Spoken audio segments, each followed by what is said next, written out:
The gladiator is often seen as a shadow, a being destined for combat, forced to fight for his life under the merciless eyes of the crowd.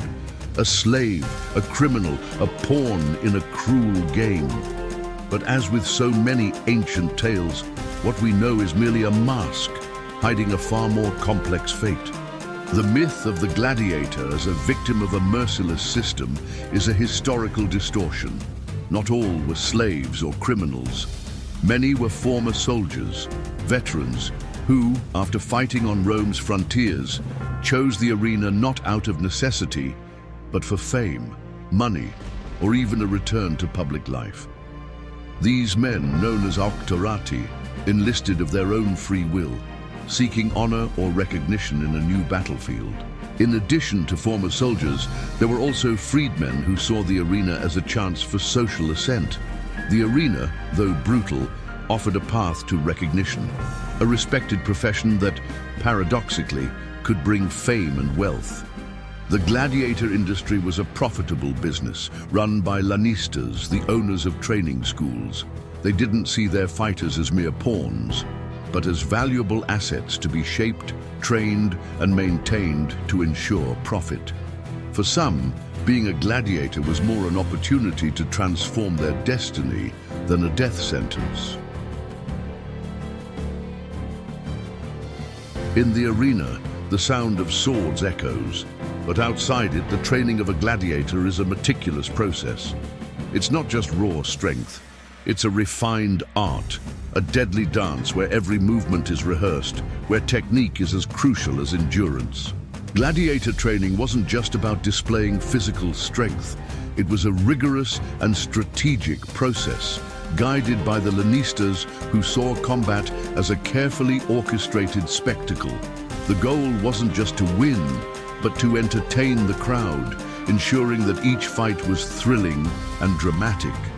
Moreover, each type of gladiator specialized in a distinct technique and fighting style, such as the mamillo, who wielded a short sword and heavy shield, or the retiarius, armed with a trident and net.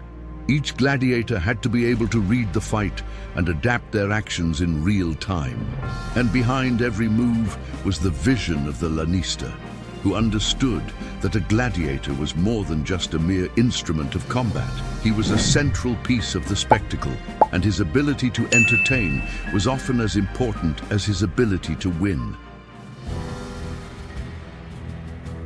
Beyond the blood and sweat of the arena, there was a gladiator with his own life.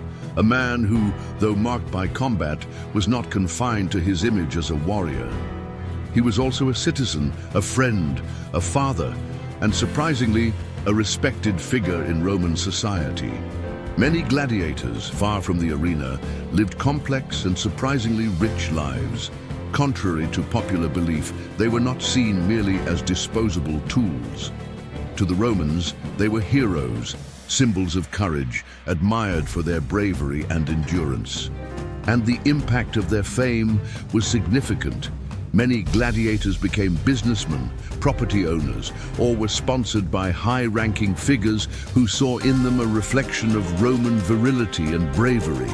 Some even became involved in public or political affairs, with their victories in the arena celebrated as heroic feats. As ancient Rome declined, its legacy, forged in arenas of blood and sweat, endured through the centuries, leaving an indelible mark on Western culture. The decline of the gladiatorial games coincided with the rise of Christianity and changes in the economic structures of the empire.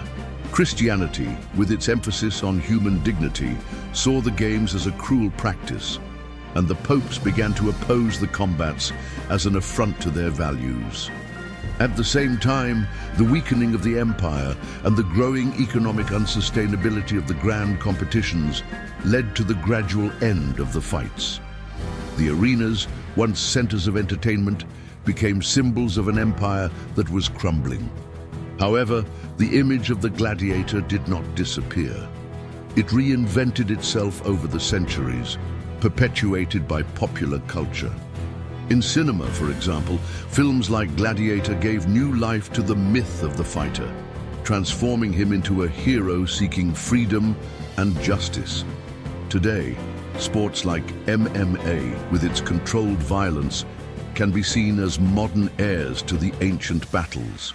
To view gladiators from a new perspective is to recognize that they were more than mere victims of a ruthless system. They were flesh and blood men with stories, dreams, and tragedies. Their lives, forged in the arena, transcended brutality, reflecting the human struggle for honor and survival. Driven by the pursuit of fame or freedom, many embraced or confronted the destiny imposed upon them. See you on the next journey. Bye.